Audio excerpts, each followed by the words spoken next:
Hello friend, welcome to your channel Gyan for exam. आज के इस वीडियो में हम सब जानेंगे बिहार दरोगा मेंस से संबंधित सभी प्रश्न। आप जो है बिहार दरोगा मेंस में 29 नवंबर को एग्जाम है और आज से कुल 10 दिन टाइम बचे हैं। आखिरी 10 दिन 10 सेट हम लोग करेंगे। आखिरी के 10 दिन में हम लोग 10 सेट करेंगे और अपनी प्रैक्टिस को आगे बढ़ाएंगे। आप लोग अपना कॉन्फिडेंस देखेंगे कि आपकी तैयारी कितनी हुई है। हमें कमेंट करके आप यहाँ पर आपको 100 प्रश्न दिए जाएंगे, उस 100 प्रश्न में आपके स्कोर्स कितने आ रहे हैं ये जरूर बताएंगे। और ये जो सभी वीडियो जो होंगे वह फास्ट रिवीजन के तौर पे होंगे। और आप लोग से भी कहना चाहूँगा कि अब आप लोग कोई अलग बुक न पढ़ें। जो भी बुक आपने पढ़ा है, नोट्स बनाया है, उसे ही सिर्फ आप रिवीजन करें। अब रिवीजन की टाइम है, ना कि कोई और नया बुक इधर उधर माइंड डाइवर्ट करने का समय नहीं है। आखिरी के 10 दिन बचे हैं, आप अपनी जी जान लगा करके इस 10 दिन को देखें, ठीक है। और आज ही हमने 5-3-5 सेट का एक हिंदी का सेट भी अपलोड किया है। हिंदी को भी हल्के में आप लोग ना लें, क्योंकि हिंदी जो है यही आपको पेपर 2 के लिए क्वालिफाई कराएगा। पेपर 1 अगर आपकी सही नहीं गया, 30% आप अगर क्वालिफाई नहीं करते हैं, तब आप पेपर 2 आपका ऐसे ही रह जाएगा। तो उसे भी ज़रूर देख लें और अपने 5 दिन 5 सेट में उस सेट को ज़रूर लगा कर चेक कर लें कि आपका 45 से 50 नंबर्स आ रहे हैं या नहीं, तो उसकी भी आप तैयारी करेंगे। तो ज़्यादा टाइम ना बर्बाद करते हुए शुरू करेंगे हम लोग प्रश्न को। यहाँ पर 100 प्रश्न मिलेंगे आपको और सभी के पूर्ण हल भी और फास्ट रिवीजन के तौर पर हम लोग करेंगे। देखते हैं पहला प्रश्न। राज्य के अधीन लाभ का पद धारण करने वाला कोई व्यक्ति किसी विदेशी राज्य से कोई भेंट, उपलब्धि या पद निम्नलिखित में से किसके अनुमति के बिना स्वीकार नहीं करेगा। आप लोग आंसर करेंगे और अपना आंसर पेन कॉपी लेकर के बैठेंगे और नोट करेंगे आपके कितने सही और कितने गलत आ रहे हैं। टोटल स्कोर आप हमको कमेंट जरूर करेंगे। देखिए, पहला प्रश्न का जो आंसर होगा वह है राष्ट्रपति। राष्ट्रपति जो है अनुच्छेद 18 के तहत, अनुच्छेद 18 में यह अनुबंध किया गया है कि राज्य के अधीन जो कोई भी लाभ का पद होगा वह धारण करने वाला कोई व्यक्ति विदेशी राज्य से, ध्यान रखेंगे, विदेशी राज्य से कोई भी पुरस्कार या उपलब्धि नहीं लेगा। जो अनुच्छेद 18 है यह उपाधियों का अंत से संबंधित है। तो इस सभी प्रश्न को और एक पॉइंट को आप ध्यान में रखेंगे। दूसरा प्रश्न, निम्नलिखित में से किसने राज्य के नीति निर्देशक तत्व एवं मूल अधिकार को संविधान की मूल आत्मा कहा है। राज्य के नीति निर्देशक तत्व और मूल अधिकार को संविधान की आत्मा कहा था ग्रेनविल ऑस्टिन ने। सही आंसर है ऑप्शन नंबर ए। यहाँ पर आपको ज़्यादा टाइम नहीं दी जाएगी, 2 से 3 सेकेंड आपको टाइम दे रहे हैं, उसमें आप सोच करके अपना आंसर क्लिक करेंगे। तीसरा प्रश्न, निम्नलिखित में से किसकी नियुक्ति राष्ट्रपति द्वारा नहीं की जाती है। नीति आयोग के उपाध्यक्ष, भारत के महान्यायवादी, भारत का नियंत्रक एवं महालेखा परीक्षक, और ऑप्शन नंबर डी है उपरोक्त सभी। तो नियुक्ति राष्ट्रपति द्वारा नहीं की जाती है, तो सही आंसर है option number A, NITI Aayog के उपाध्यक्ष की नियुक्ति राष्ट्रपति नहीं करता है, ऑप्शन नंबर ए। चौथा प्रश्न, निम्नलिखित में से कौन सा ऐसे विधेयक राष्ट्रपति के पूर्व अनुमति के बिना संसद में पेश नहीं किए जाते। तो संसद में जो पेश नहीं किए जाते हैं उनमें शामिल होता है धन विधेयक, नए राज्यों के परिवर्तन से संबंधित जो आर्टिकल जो 1 से 4 तक है, इसमें संघ, राज्य, क्षेत्र, नए राज्य के परिवर्तन, इन सभी के बारे में दी गई है। और जिस कराधान से राज्य का हित हो उस कराधान पर प्रभाव डालने वाले विधेयक, इन सभी विधेयक को जो है राष्ट्रपति के बिना अनुमति के पेश नहीं किया जा सकता। सही आंसर ऑप्शन नंबर डी। पांचवा प्रश्न, निम्नलिखित में से किस प्रधानमंत्री को अविश्वास प्रस्ताव के कारण प्रधानमंत्री पद से त्याग पत्र देना पड़ा था। अविश्वास प्रस्ताव के कारण चौधरी चरण सिंह को। और चौधरी चरण सिंह ऐसे प्रधानमंत्री हुए जो कभी भी सदन में अपने पैर नहीं रखे। इनके साथ साथ HD देवागौड़ा, IK गुजराल और अटल बिहारी वाजपेयी जो थे जिन्होंने अविश्वास प्रस्ताव के कारण त्यागपत्र दिया था। छठा प्रश्न, संविधान के किस अनुच्छेद के तहत राज्यपाल राज्य की विधानसभा में एक ओंगल भारतीय के समुदाय को मनोनीत करता है। राज्यपाल जो है ओंगल भारतीय समुदाय को मनोनीत करता है, यह है अनुच्छेद, आंसर करेंगे आप भी, अनुच्छेद 333। अगला प्रश्न 7 नंबर, निम्नलिखित में से किस अनुच्छेद के तहत राज्यपाल किसी विधेयक को राष्ट्रपति के लिए आरक्षित करता है? जो राज्यपाल है वो किसी विधेयक को राष्ट्रपति के लिए रिजर्व करके रख सकता है और उसके पास पुनर्विचार के लिए भेज सकता है। यह है अनुच्छेद 201 में। आंसर है ऑप्शन नंबर बी। 8वां प्रश्न, राष्ट्रीय आपातकाल के संबंध में निम्न कथनों पर विचार करें। यहाँ देखें तो कथन 1 है, आपातकाल के दौरान नागरिक के सभी मौलिक अधिकार निलंबित हो जाते हैं। और भारत के अभी तक 4 बार राष्ट्रीय आपातकाल की घोषणा हो चुकी है। आपातकाल के समय राज्य सरकारें निलंबित कर दी जाते हैं। आपातकाल की उद्घोषणा के समय संसद विधि द्वारा लोकसभा की अवधि को 1 वर्ष के लिए बढ़ा सकता है। उपयुक्त कथनों में से कौन सा सही है? तो यहाँ देखेंगे उपयुक्त कथन में जो सही है वह है केवल 4। अगर सभी कथन को देखें तो पहला कह रहा था नागरिक के सभी मौलिक अधिकार निलंबित हो जाते हैं, यह बिल्कुल गलत है। जो आर्टिकल 20 और 22 है, 20 और 21 जो है यह कभी भी निलंबित नहीं होता।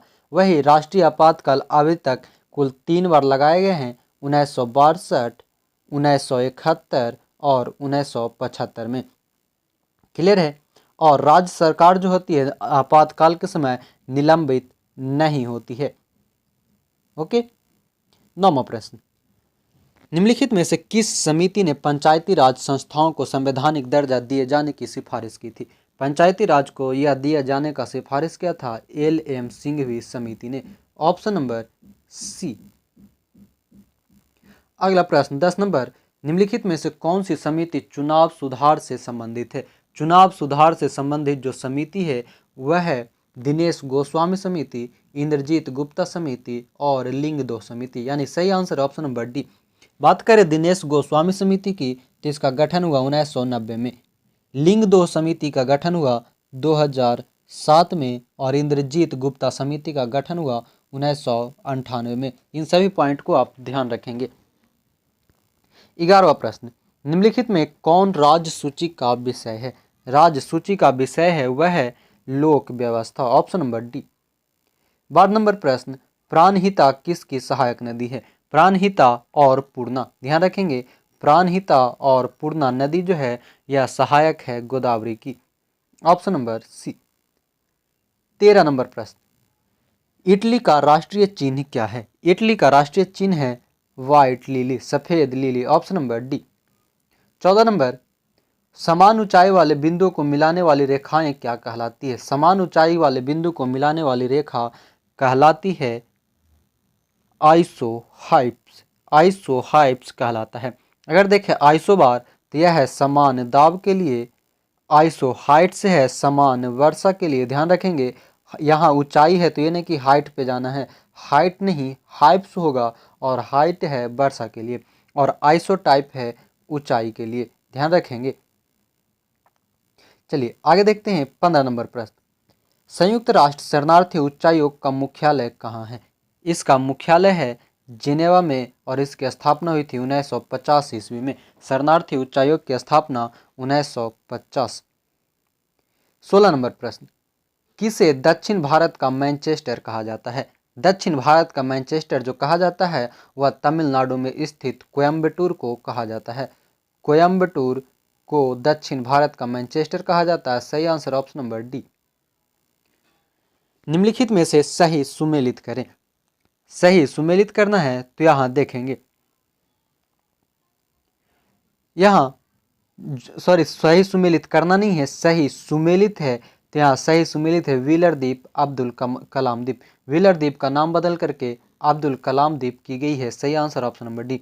वही देखें नील द्वीप, नील द्वीप को शहीद द्वीप कहा जाता है और हैवलॉक द्वीप को स्वराज द्वीप कहा जाता है और गोरखपुर हवाई अड्डा अटल हवाई अड्डा के नाम से नहीं बाबा गोरखनाथ हवाई अड्डा के नाम से जाना जाता है। आगे 18 नंबर प्रश्न है, निम्नलिखित में से कौन सही सुमेलित है? सही सुमेलित है तो यहाँ देखेंगे सीमा अंतिल, डिस्कस थ्रोअर, मनु भाकर, निशानेबाज, संजीता चानू, भारोत्तोलक यानी कि वेट लिफ्टिंग और किदाम्बी श्रीकांत बैडमिंटन। ये सभी सही है। Answer option number D. अगला प्रश्न, भारत के पहले राष्ट्रीय युद्ध स्मारक का उद्घाटन कहाँ किया गया है? राष्ट्रीय युद्ध स्मारक का उद्घाटन किया गया है, आंसर करेंगे ऑप्शन नंबर ए, नई दिल्ली। अगला प्रश्न, निम्न में कौन गलत सुमेलित है? गलत सुमेलित है, देखेंगे स्वामीनाथन समिति। स्वामीनाथन समिति जो है जनसंख्या नीति से, जानकी रमन समिति प्रतिभूति घोटाला से, चिलैया समिति बैंक सुधार से नहीं, चिलैया समिति जो है यह कर सुधार से है। चिलैया समिति कर सुधार से और महालनोबिस समिति राष्ट्रीय आय से, जबकि बैंकिंग सुधार से संबंधित है गाइपोरिया समिति। बैंकिंग सुधार से गाइपोरिया समिति, ध्यान रखेंगे। उम्मीद है आप लोग सही आंसर कर रहे होंगे सभी प्रश्न का। आगे 21 नंबर है, भारत का पहला संचार उपग्रह कौन था जिसे भूस्थैतिक कक्षा में स्थापित किया गया? भारत का पहला जो संचार उपग्रह था वह है एप्पल। एप्पल जो है संचार उपग्रह है और इसे प्रक्षेपित किया गया था 19 जून 1981 को, जबकि भारत का पहला जो उपग्रह था वह था आर्यभट्ट। और स्पुतनिक 1 जो है यह रूस का है, 1975 में इसे लॉन्च किया गया था। और रूस ने अभी वर्तमान में स्पुतनिक 5 नाम से कोरोना वैक्सीन को भी बनाया है। अगला प्रश्न 22 नंबर, निम्न में से कौन सा कथन सत्य नहीं है? इनमें जो कथन सत्य नहीं है वह है आभासी प्रतिबिंब को पर्दे पर प्राप्त किया जा सकता है, यह गलत है, ऑप्शन नंबर बी। अगला 23 नंबर प्रश्न है, एक स्वस्थ मानव नेत्र के लिए निकट तथा दूर बिंदु कितना है? स्वस्थ मानव का निकट का बिंदु जो है वह 25 सेंटीमीटर और दूर बिंदु अनंत होती है, ऑप्शन नंबर डी। अगला प्रश्न 24 नंबर, कोशिका में उपस्थित प्लाज्मा झिल्ली निम्न में से किसकी बनी होती है? प्लाज्मा झिल्ली जो बना होता है वह है प्रोटीन और लिपिड का। प्रोटीन और लिपिड का बना होता है, यानी सही answer option number D. Clear है? आगे 25 नंबर प्रश्न, विद्युत उपकरण का धातु आवरण जोड़ा जाता है किससे? विद्युत उपकरण का जो धातु आवरण जोड़ी जाती है वह रहता है भूतार, ऑप्शन नंबर सी। 26 नंबर प्रश्न, लिटमस विलियन अब जब न तो अम्लीय होता है और न ही क्षारीय तब यह किस रंग का होता है? यानी कि लिटमस विलियन हम लोग अक्सर पढ़ते हैं कि जो अम्ल होता है वह नीला को लाल करता है। ध्यान रखेंगे, अनिल नाम को अगर आप ध्यान रखते हैं तो अम्ल नीला को लाल करता है और क्षारीय जो है यानी क्षार जो है यह लाल को नीला करता है। पर जब वह अम्लीय और न ही क्षारीय हो तब लिटमस का रंग होता है बैगनी, ऑप्शन नंबर ए। आगे 27 नंबर प्रश्न, एक कृष्णिका उत्सर्जित करता है। एक कृष्णिका जो उत्सर्जित करता है सभी तरंगदैर्ध्य का विकिरण, ऑप्शन नंबर ए। अगला प्रश्न 28 नंबर, न्यूक्लियर रिएक्टर में मॉडरेटर का कार्य होता है। मॉडरेटर का कार्य होता है न्यूट्रॉनों के लोड को कम करना, ऑप्शन नंबर बी। अगला प्रश्न है 29 नंबर, निम्न में से कौन सा गुण निलंबन का गुण नहीं है? निलंबन का गुण जो नहीं है वह है, देखेंगे अगर कथन वाइज तो इसके कण छन्ना पत्र के आर पर नहीं जा सकते, परिक्षेपित कणों को हम अपनी आंखों से देख सकते हैं, यह समांग मिश्रण है, बिल्कुल नहीं। जो निलंबन है, निलंबन का गुण वह समांग नहीं विसमांग होता है और इसके विलय कणों का आकार 10⁻³ से 10⁻⁴ तक होती है, यानी सही आंसर ऑप्शन नंबर सी। अगला प्रश्न 30 नंबर, C6H12O6 में C की ऑक्सीकरण संख्या कितनी है? C की ऑक्सीकरण संख्या है 0। हम लोग कंप्लीट कर गए 30 प्रश्न, आप लोग देखेंगे आपके 30 में कितने सही हो रहे हैं। आगे 31 नंबर, परमाणु द्रव्यमान बराबर होता है। परमाणु द्रव्यमान बराबर होता है प्रोटॉन, न्यूट्रॉन एवं इलेक्ट्रॉन के योग का। यहाँ पर ध्यान देंगे, बहुत सारे को लग रहा होगा ये इलेक्ट्रॉन कहाँ से आया, तो ये जो है इलेक्ट्रॉन वाली बात यह कुछ अलग हट के है। यहाँ जो है परमाणु द्रव्यमान में जो होता है इलेक्ट्रॉन, प्रोटॉन और न्यूट्रॉन का वेट होता है, परंतु जो इलेक्ट्रॉन है इलेक्ट्रॉन का मान नगण्य होता है, इसलिए अक्सर आपने फॉर्मूला देखा होगा P+N यानी प्रोटॉन प्लस न्यूट्रॉन बराबर परमाणु भार। क्लियर है? तो ऑप्शन पे आप ध्यान देंगे, योग होता है। यहाँ पर ऑप्शन देख करके ये भी पता चल रहा होगा, और बी और सी भी कन्फ्यूजन वाली थी। आगे 32 नंबर प्रश्न, निम्न में से कौन सी ग्रंथि रक्तचाप को नियंत्रित करता है? रक्तचाप को नियंत्रित करने वाला जो ग्रंथि है वह ग्रंथि है कौन सी? आंसर करेंगे अधिवृक्क ग्रंथि, ऑप्शन नंबर बी। आगे 33 नंबर, निम्नलिखित में से तत्वों का मौलिक गुण कौन सा है? तत्वों का मौलिक गुण होता है परमाणु संख्या। सभी तत्वों में परमाणु संख्या होती है और यह उसका मौलिक गुण कहलाता है।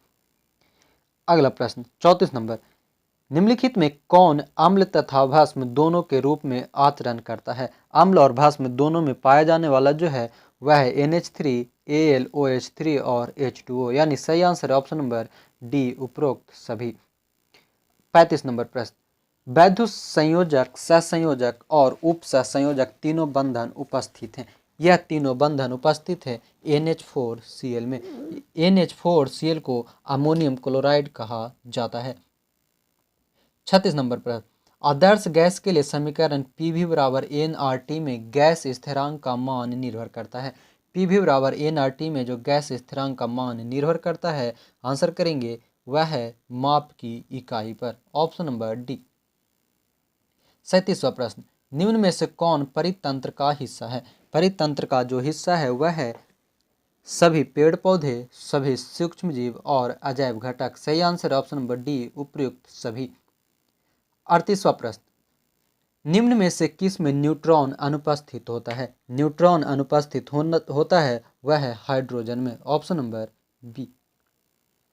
39 नंबर प्रश्न है, छिपकलियों का अध्ययन कहलाता है? छिपकली का अध्ययन कहलाता है सौरोलॉजी। सौरोलॉजी को कहा जाता है छिपकली का अध्ययन, ऑप्शन नंबर बी। आगे 40 नंबर प्रश्न है, निम्न में से किस में श्वसन प्रक्रिया संपन्न होती है? श्वसन प्रक्रिया किस में संपन्न होती है? सही उत्तर चुनना है। तो सही आंसर है पौधे में, बीज में और जीव में, ऑप्शन नंबर डी। 40 प्रश्न कंप्लीट हुए। आप लोग स्कोर अपना काउंट करते चलेंगे।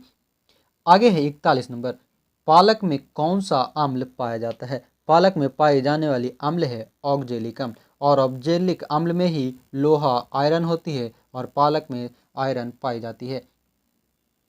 आगे सूची 1 को सूची 2 से सुमेलित करना है। सूची 1 है घाटी और सूची 2 है राज्य। देखेंगे, मिलान करेंगे। यहाँ मरखा घाटी, मरखा घाटी जो स्थित है यह स्थित है लद्दाख में। जुकू घाटी स्थित है नागालैंड में। सांगला घाटी स्थित है हिमाचल प्रदेश में और यूथांग घाटी स्थित है सिक्किम में। सही आंसर मिलाएंगे होगा option number 3 4 2 1 B, option number B. अगला प्रश्न 43 नंबर, भारत के सबसे दक्षिण भाग में स्थित पहाड़ियां निम्न में से कौन सी है? भारत के सबसे दक्षिण में स्थित पहाड़ी है वह है कार्डमम की पहाड़ी या इलायची की पहाड़ी, और यह केरल में स्थित है, केरल तमिलनाडु वाले भाग में। आगे 44 नंबर प्रश्न, भारत के जनसांख्यिकी इतिहास में किस वर्ष को महान विभाजक की संज्ञा दी गई है? यह महान विभाजक वर्ष था 1921 में। 1911 से 1921 की जो जनसंख्या थी, जनगणना, उसमें 0.31% की कमी देखी गई थी, इसलिए महाविभाजक वर्ष कहा जाता है 1921 को। 45 नंबर प्रश्न, हीराकुंड बांध परियोजना निम्न में से किस राज्य में स्थित है? हीराकुंड बांध परियोजना महानदी पर ओडिशा में स्थित है। 46 नंबर प्रश्न, राष्ट्रीय पर्यावरण इंजीनियरिंग अनुसंधान संस्थान कहाँ स्थित है? पुणे, मुंबई, दिल्ली, नागपुर। पर्यावरण इंजीनियरिंग अनुसंधान संस्थान स्थित है नागपुर में, जो कि बनाया गया था 1958 में। 47 नंबर प्रश्न, सूची 1 को सूची 2 से सुमेलित करना है। देखेंगे, इसको थोड़ा छोटा कर रहे हैं। सूची 1 देखिए, जवाहर सागर विद्युत परियोजना, यह कहाँ है? किस नदी पर? चंबल नदी पर। माही बजाज सागर जल विद्युत परियोजना माही नदी पर। राणा प्रताप सागर विद्युत परियोजना चंबल नदी पर। और श्री सैलम जल विद्युत परियोजना कृष्णा नदी पर। मिलान करेंगे, सही आंसर है ऑप्शन नंबर सी, ये कन्फ्यूजन नहीं होना है, 2 चंबल नदी है और दोनों जवाहर सागर और राणा प्रताप सागर चंबल नदी पर ही है, पर ऑप्शन को आप ध्यान में रखेंगे। आगे 48 नंबर, चंद्रताल झील निम्न में से किस राज्य में स्थित है? चंद्रताल झील है हिमाचल प्रदेश में, ऑप्शन नंबर ए। अगला प्रश्न 49 नंबर, भारत के किस राज्य में सर्वाधिक क्षेत्र वनों के अंतर्गत आता है? यह है सबसे ज़्यादा मध्य प्रदेश में, जहाँ पर लगभग 77,482 किलोमीटर स्क्वायर में है, 77,482 किलोमीटर स्क्वायर पर। 50 नंबर प्रश्न, गुजरात से गोवा तक के तटीय क्षेत्र को निम्न में से किस नाम से जाना जाता है? गुजरात से गोवा तक की जो तट है उसे कोंकण तट के नाम से जाना जाता है। उत्तरी सरकार तट कहा जाता है उड़ीसा के तट को। आगे 51 नंबर प्रश्न, अपना स्कोर नोट करते चलेंगे और लास्ट में हमें कमेंट जरूर करेंगे। किस भारतीय राज्य की सीमा सर्वाधिक राज्यों की सीमा को स्पर्श करता है? सर्वाधिक राज्यों की सीमा को स्पर्श करता है उत्तर प्रदेश, कुल 9 राज्य को। अगला प्रश्न है 52 नंबर, दक्षिण दोलन की घटना का संबंध किस महासागर से है? दक्षिणी दोलन का घटना जो होती है यह प्रशांत महासागर में, ऑप्शन नंबर सी। अगला प्रश्न करेंगे 52 नंबर, मेहसाना निम्न में से किसकी प्रमुख नस्ल है? मेहसाना, सुरती, मुर्रा, यह सभी जो नस्ल है भैंस की है, और मेहसाना की जो मेन पैटर्नल स्टेट बताई जाती है वह है गुजरात। मेहसाना को तैयार किया गया था गुजरात में, जो कि सुरती और मुर्रा का हाइब्रिड है। अगला प्रश्न 54 नंबर, सूची 1 को सूची 2 से सुमेलित करना है। सूची 1 है राष्ट्रीय उद्यान और अभ्यारण्य, सूची 2 है राज्य। प्रश्न को छोटा कर रहे हैं, देखेंगे तो यहाँ मिलान करेंगे। बुक्सा, बुक्सा राष्ट्रीय उद्यान स्थित है पश्चिम बंगाल में, सिमलीपाल उड़ीसा में, नागरहोल कर्नाटक में और नौकरेक पक्षी अभ्यारण्य मेघालय में। आंसर होगा ऑप्शन नंबर सी। आगे 55 नंबर है, विश्व जनसंख्या दिवस किस तिथि को मनाया जाता है? विश्व जनसंख्या दिवस मनाया जाता है 11 जुलाई को, ऑप्शन नंबर बी। 56, सूची 1 को सूची 2 में सुमेलित करना है। सूची 1 है देश और सूची 2 है राजधानी। यहाँ भी ऑप्शन को हम लोग देखेंगे और मिलान करेंगे। लेबनान, लेबनान की राजधानी होती है बेरूत, टोगो की राजधानी लोमे, बेनिन की राजधानी पोर्टो नोवा और नारू की राजधानी यारेन। सही आंसर ऑप्शन नंबर सी। अगला प्रश्न, कैंटरबरी घास का मैदान निम्न में से किस देश में पाया जाता है? कैंटरबरी का घास का जो मैदान है यह स्थित है न्यूजीलैंड में, ऑप्शन नंबर डी। वही देखें हंगरी में, हंगरी में पुस्ताज नाम की घास का मैदान पाया जाता है, पुस्ताज। ऑस्ट्रेलिया में पाया जाता है डॉन्स और ब्राजील में कंपोज। और कैंटरबरी जो है यह शीतोष्ण कटिबंधीय घास के मैदान है। अगला प्रश्न है 58 नंबर, निम्न में से कौन सा देश बिम्स्टेक का सदस्य देश नहीं है? म्यांमार, अफगानिस्तान, नेपाल और थाईलैंड में जो बिम्स्टेक का सदस्य नहीं है उनमें देखेंगे तो अफगानिस्तान। बिम्स्टेक की स्थापना हुई थी 1997 में, जिसमें कुल 7 देश शामिल है, जिसमें कुल 7 देश शामिल हैं। अगर इसके और अन्य सभी देश की बात करें तो भारत, बांग्लादेश, भूटान, श्रीलंका, नेपाल, म्यांमार एवं थाईलैंड इसके सदस्य हैं। 59 नंबर, निम्न में से कौन एक कृत्रिम पारितंत्र का उदाहरण है? कृत्रिम पारितंत्र का उदाहरण है एक्वेरियम, ऑप्शन नंबर डी।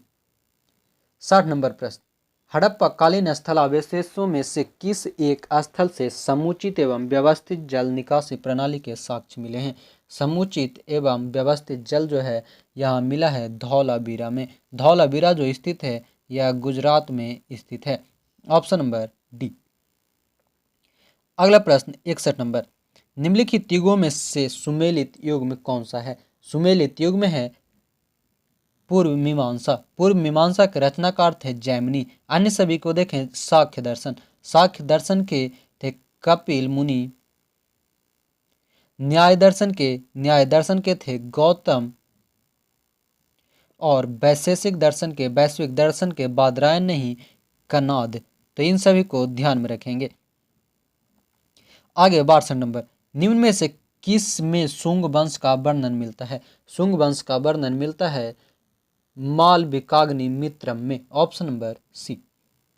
अगला प्रश्न 63 नंबर, अरबी यात्री सुलेमान ने किस राजवंश के बारे में लिखा है? यह लिखा है प्रतिहार राजवंश के बारे में। प्रतिहार और पाल राजवंश के बारे में सुलेमान ने लिखा है और यह 9वीं शताब्दी में लिखी गई। अगला प्रश्न है 64 नंबर, बगदाद के खलीफा से मान्यता लेकर शासन करने वाला शासक कौन था? खलीफा का उपाधि लिया था इल्तुतमिश, जबकि अलाउद्दीन खिलजी ने खलीफा लेने से मना कर दिया था। अगला प्रश्न है 65 नंबर, सिकंदर ए सानी कहा जाता है अलाउद्दीन खिलजी को, ऑप्शन नंबर बी। अगला प्रश्न है 66 नंबर, बसावन किसके दरबार का प्रमुख चित्रकार था? बसावन और दसवंत, ध्यान रखेंगे, दसवंत और बसावन यह दो चित्रकार थे अकबर के दरबार के, ऑप्शन नंबर बी। 67 नंबर, विजयनगर के जिस सम्राट ने तेलुगु और संस्कृत साहित्य में सर्वाधिक योगदान दिया वह थे कृष्णदेवराय। कृष्णदेवराय जो कि 1509 से 1525 के आसपास तक शासन किए थे। अगला प्रश्न है 68 नंबर, बिहार में किसान सभा के संस्थापक कौन थे? बिहार किसान सभा के संस्थापक थे स्वामी सहजानंद और यह स्थापना हुई थी 1929 में, ऑप्शन नंबर डी। 69, मित्र मेला की स्थापना किसके द्वारा की गई थी? मित्र मेला का स्थापना 1899 ईस्वी, ध्यान रखेंगे 1899 ईस्वी में बी.डी. सावरकर द्वारा की गई थी। अगला प्रश्न है 70 नंबर, सहायक संधि से बेलेजली, ये भी ध्यान रखेंगे कि सहायक संधि को किसने अपनाया था? तो लॉर्ड बेलेजली ने, द्वारा भारतीय राज्यों को राजनीतिक परिधि में लाने का प्रयास किया गया। इसके व्यवस्थित कालक्रम कौन कौन से हैं? तो सबसे पहले लाया था सहायक संधि के द्वारा हैदराबाद को, तब तंजौर, फिर अवध, फिर भोसले को, ऑप्शन नंबर डी। अगला प्रश्न है 71 नंबर, 71 नंबर है, बंगाल विभाजन के उपरांत स्वदेशी आंदोलन कब शुरू की गई? स्वदेशी आंदोलन शुरू किया गया था 7 अगस्त 1905 को। स्वदेशी आंदोलन की शुरुआत हुई 7 अगस्त 1905 को और प्रभाव में आया था 16 अक्टूबर 1905 को। स्वदेशी आंदोलन की शुरुआत की गई थी 7 अक्टूबर 1905 को। यहाँ पर ध्यान देंगे, इस प्रश्न का जो सही आंसर है वह है ऑप्शन नंबर बी। पर अन्य जो 16 अक्टूबर 1905 है ये दिन से प्रभावी हुआ और उस समय गवर्नर था लॉर्ड कर्जन। अगला प्रश्न 72, निम्नलिखित युगों में से कौन सही सुमेलित नहीं है? सुगौली की संधि 1816, अवध का विलय 1856, सिंध का विलय 1848 और झलकी की संधि 1752। जो सिंध का विलय है यह 1848 नहीं 1843 में किया गया था लॉर्ड एलनबरो के समय। सही आंसर ऑप्शन नंबर सी। अब यहाँ से जो है प्रश्न जो है मैथ और रीजनिंग के हैं, तो इसको हम लोग छोड़ के आगे बढ़ेंगे और कुछ प्रश्न अब आगे हैं। अब देखेंगे 92 नंबर, इससे पहले के जो प्रश्न थे वह सभी मैथ और रीजनिंग के प्रश्न थे। विश्व प्रसिद्ध कश्मीर घाटी और डल झील अवस्थित है। कश्मीर घाटी और डल झील जो अवस्थित है वह है बृहद हिमालय और पीर पंजाल श्रेणी के बीच में, ऑप्शन नंबर ए। आगे 93 नंबर प्रश्न, हाल ही में किस राज्य सरकार ने संजीवनी ऐप लॉन्च किया है? संजीवनी ऐप लॉन्च की गई है बिहार सरकार द्वारा कोरोना वॉरियर्स के लिए। आगे, यदि सरकार द्वारा कोई वस्तु जनता को निःशुल्क उपलब्ध कराई जाती है तो विकल्प लागत को उत्पाद के उपभोक्ता से कर देने वाली जनता को अंतरित कर दिया जाता है। सही आंसर ऑप्शन नंबर सी। अगला प्रश्न, निम्नलिखित में से कौन एकाधिकार प्रतिस्पर्धा की प्रकृति नहीं है? एकाधिकार प्रतिस्पर्धा की जो प्रकृति नहीं है वह है सजातीय उत्पाद, ऑप्शन नंबर डी। आगे प्रश्न, यदि सीमांत उत्पादकता बढ़ती जाती है तो यह दर्शाता है वृद्धिमान प्रतिफल का नियम, ऑप्शन नंबर ए। अगला प्रश्न, सकल घरेलू उत्पाद और सकल राष्ट्रीय उत्पाद में अंतर है। सकल घरेलू उत्पाद यानी कि जीएनपी और जीडीपी में जो अंतर है वह है विदेशों से प्राप्त शुद्ध आय का, ऑप्शन नंबर ए। अगला प्रश्न, निम्नलिखित में से कौन सा कारक आय का घटक नहीं है? आय का घटक जो नहीं है वह है नियम कर।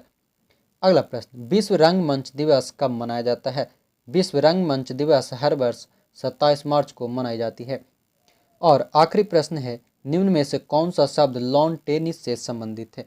लॉन टेनिस से संबंधित जो है वह है स्मैश, चेज और इन, ये सभी जो है लॉन टेनिस से संबंधित है। सही आंसर ऑप्शन नंबर सी। तो ये थे कुछ, लगभग हम लोगों ने 80 प्रश्न को जाना है बिहार एएसआई मेंस के एग्जाम्स के लिए। और यह आज सेट 1 हुआ, आगे इसी तरह से 10 दिन 10 सेट हम लोग करेंगे। आप लोग जी जान लगा दें और अपना स्कोर अभी आप हमें कमेंट करेंगे आपके 80 में से कितने आए। तो इसी उम्मीद के साथ जय हिंद, धन्यवाद।